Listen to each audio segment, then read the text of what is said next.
마이크로소프트가 비트코인을 준비금으로 보유할 수 있는 그 여부가 세일러 입에 달려있는 상황입니다. 비트코인을 정식 채택하면 초대형 빅테크 기업들도 비트코인 축적하려고 뛰어들 겁니다. 네, 여러분 반갑습니다. 비트캐쳐입니다. 최근 비트코인은 빠질 듯 말 듯 하면서도 좀비처럼 다시 살아나서 역사적 신고점을 계속 갱신하고 있는 가운데 이번에 또 어마어마한 메가톤급 소식이 들렸습니다. 마이크로스트래티지의 CEO인 마이클 세일러가 다음 달에 열리는 마이크로소프트 주주총회 이사회에서 기업 재무 전략에 비트코인을 채택하는 것에 대한 브리핑을 할 예정이다. 마소의 현금 보유량은 얼마입니까? 780억 달러의 어마어마한 현금을 마이크로소프트가 들고 있다. 여기서 세일러 형님이 얼마나 마이크로소프트 주주를 잘 설득시키냐에 따라서 전 세계 최대의 공룡기업인 마이크로소프트가 비트코인을 준비금으로 보유할 수 있는 그 여부가 세일러 형님 입에 달려있는 상황입니다. 그리고 780억 달러의 현금이 여러분들이 안 와닿으실 수 있지만 지금 비트코인의 시가총액이 얼마입니까? 1조 8천억 달러고 마이크로소프트의 현금 보유량인 750억 달러는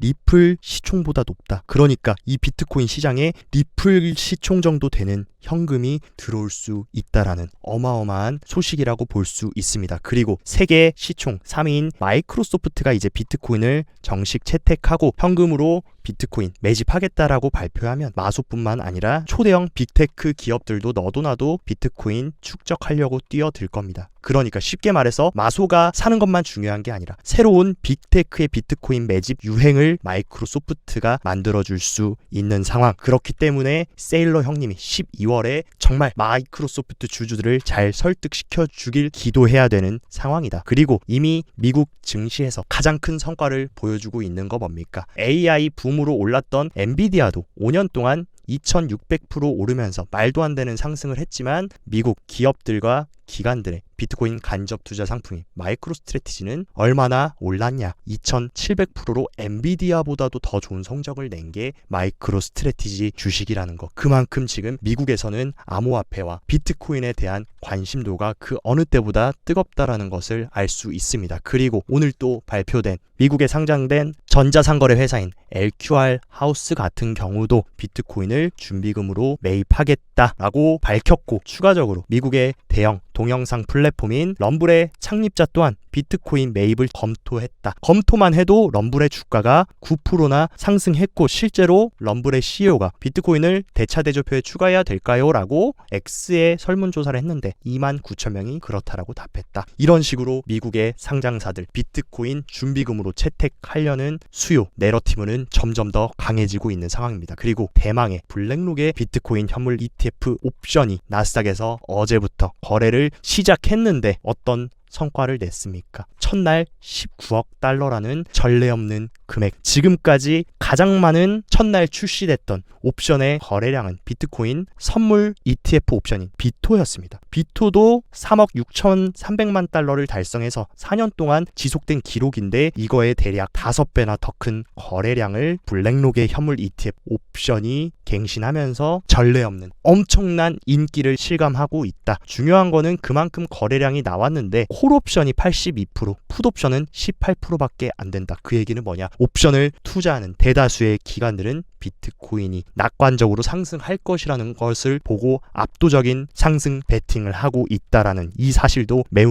중요합니다. 그리고 블랙록을 시작으로 과거 현물 ETF가 출시됐던 것처럼 그레이스케일에서도 오늘부터 옵션 거래를 시작하고 이제 그레이스케일도 되면 줄줄이 다른 운용사들도 옵션을 개시할 거다. 그러면 기관들이 시장에 들어올 수 있는 그 통로가 더 커지게 되는 상황에 와 있습니다. 그리고 옵션뿐만이 아니라 비트코인 현물 ETF의 유입 같은 경우도 이틀 연속으로 유출이 있었지만 다시금 강력한 유입세로 전환이 되면서 어제 같은 경우는 8억 달러의 어마어마한 유입이 들어왔습니다. 그리고 유입보다 더 중요한 거는 축적 흐름입니다. 축적 흐름도 또다시 올타임 하이를 갱신하면서 계속해서 기관들은 비트코인 현물 ETF를 쌓아가고 있다라는 사실을 꼭 명심하셔야 된다.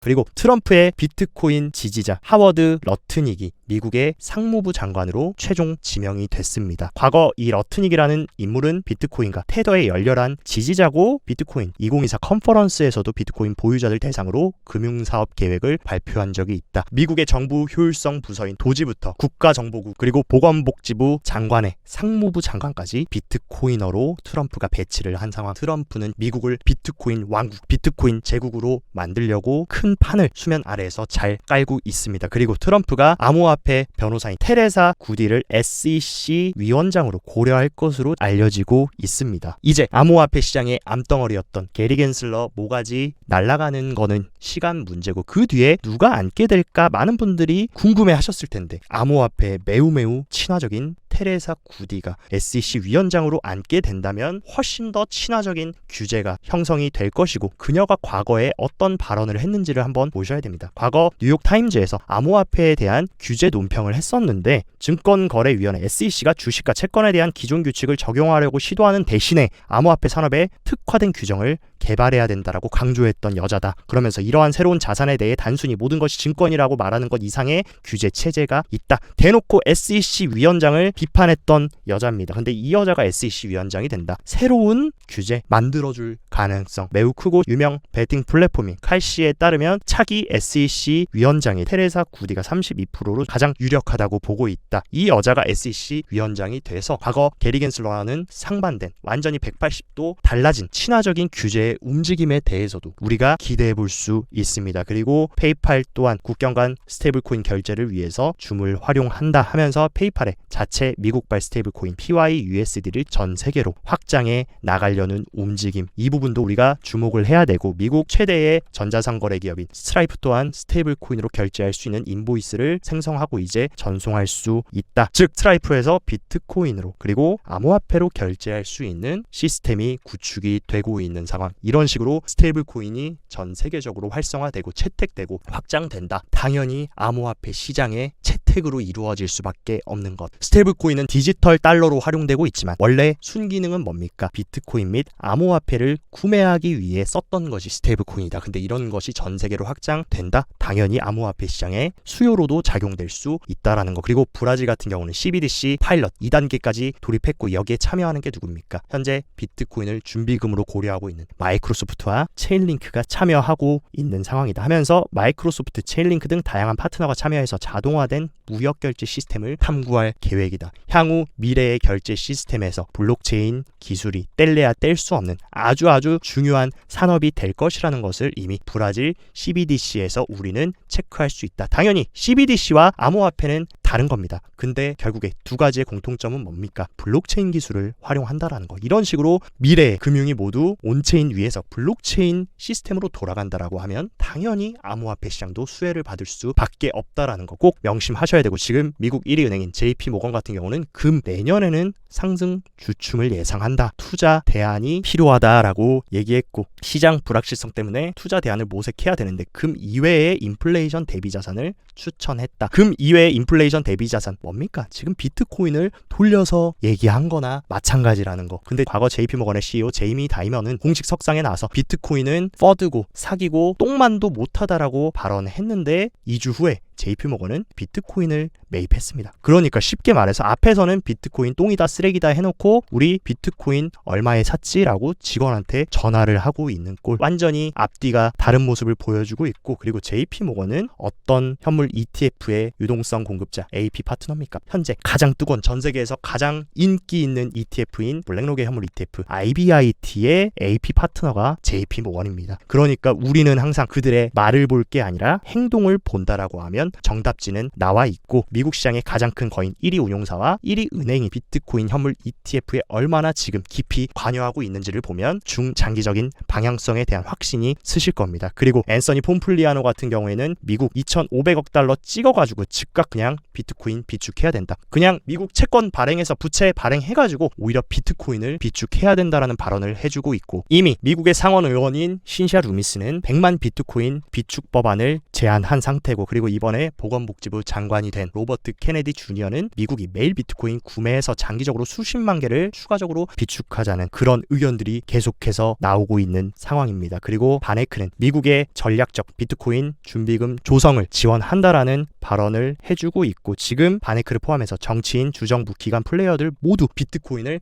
국가적 준비금으로 채택해야 된다라는 목소리들이 점점 커지고 있습니다. 제가 봤을 때 미국이 비트코인을 공식적으로 전략적 준비금으로 채택하겠다라는 소식이 나오면 아마 비트코인은 또 전례 없는 대폭등을 할 수 있기 때문에 이 부분도 항상 여러분들이 트래킹 하셔야 된다.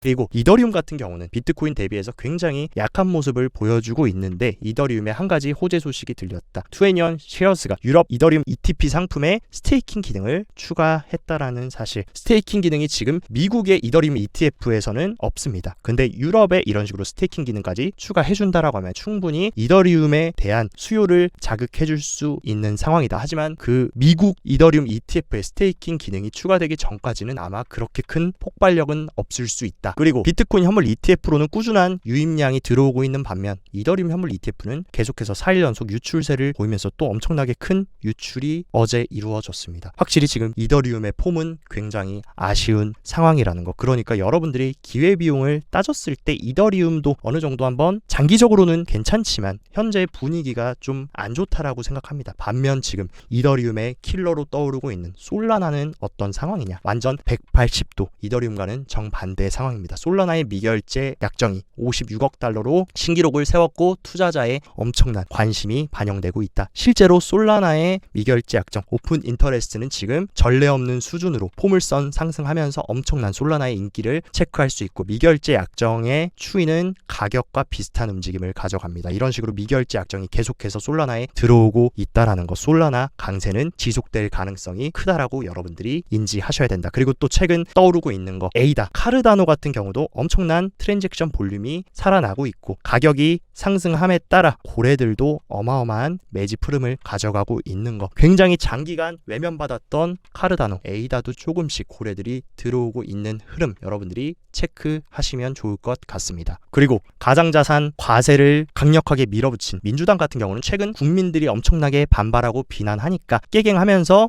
유예는 안 되고 다만 공제 금액을 5천만 원으로 상향해주겠다라고 가닥을 잡았다. 근데 지금 완전히 잘못 짚었습니다. 공제를 올려주는 게 중요한 게 아니라 명확한 규제의 가이드라인 없이 다짜고짜 비트코인 올랐다고 투자자들 수익금, 세금으로 내게 하려는 그 부분을 완전히 없애버려야 됩니다. 확실하게 가상자산 과세를 유예해주는 것이 중요하다고 생각하고, 얼마나 한국인들이 이 가상자산 과세 유예에 진심인지 이번은 청원에서 알 수 있다. 어제부터 청원이 시작됐습니다. 11월 19일 날 청원이 시작됐는데 불과 하루 만에 4만 명이 청원에 동의를 하면서 얼마나 한국인들이 비트코인에 진심인지, 이번 상승장을 얼마나 염원하고 있는지 이번 청원 동의에서도 우리가 체크할 수 있다. 그러니까 부디 이 청원이 100%에 잘 도달해가지고 이 국민들의 목소리가 정부에 전달이 돼서 확실하게 과세를 유예할 수 있는 결말로 마침표가 찍혔으면 하는 생각입니다. 그리고 몇 가지 온체인 데이터들의 흐름을 한번 체크해보면 본격적인 상승장 초입 구간의 시그널, 숏텀 홀더들이 적극적으로 매집하고 있을 때, 반면 지금 장기 홀더들은 이미 바닥에서 잘 매집했기 때문에 조금씩 오히려 수익 실현을 하고 있는 반면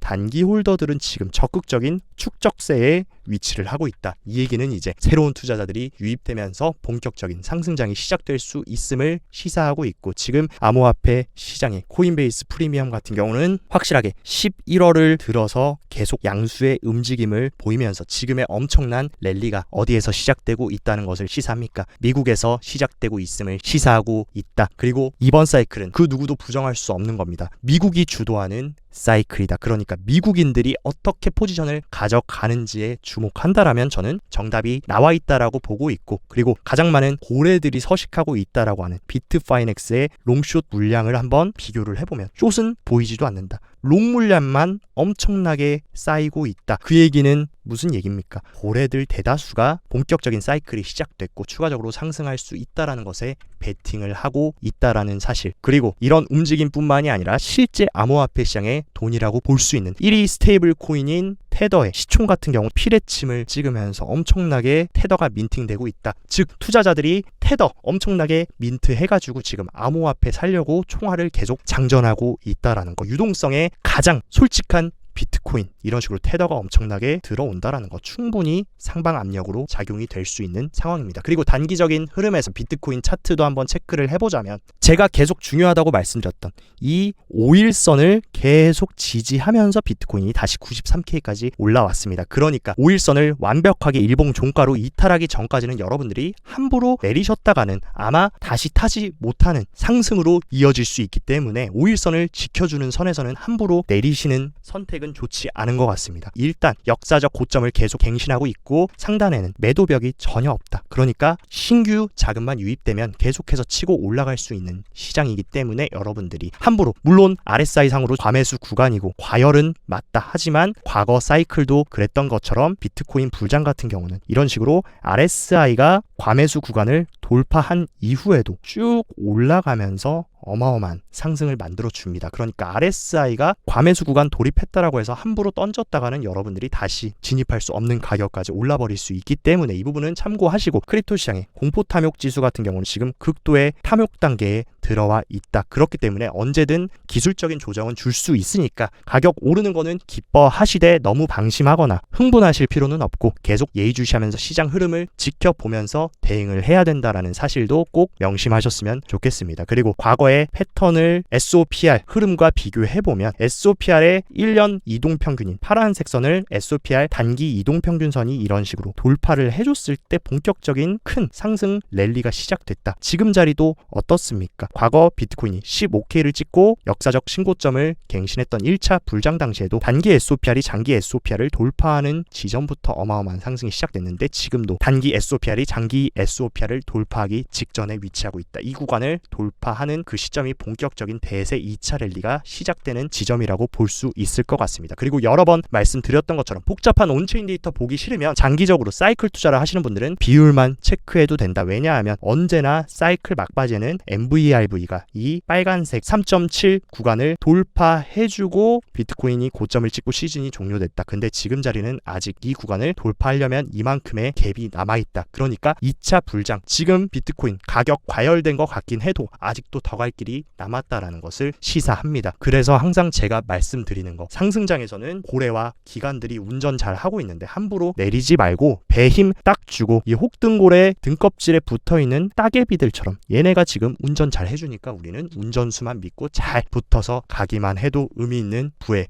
퀀텀 점프를 할 수 있습니다. 그러니까 이 부분 잘 기억하셔서 일일비 하지 마시고 배 왕자 생길 때까지 힘 딱 주고 저와 함께 정진해 나갑시다. 오늘 영상도 시청 진심으로 감사드리고, 영상 도움되셨다 하시면 좋아요, 구독 눌러주시고, 더 자세한 투자 전략 궁금하다 하시면 영상 하단 고정 댓글에 제가 운영하는 크립토 시황방 활짝 열어놨으니까 이쪽에서 시황도 체킹하시면서 성공적인 크립토 투자 계속 정진해 나가시길 바랍니다. 오늘도 시청 진심으로 감사드리고 여기까지 비트캐쳐였습니다.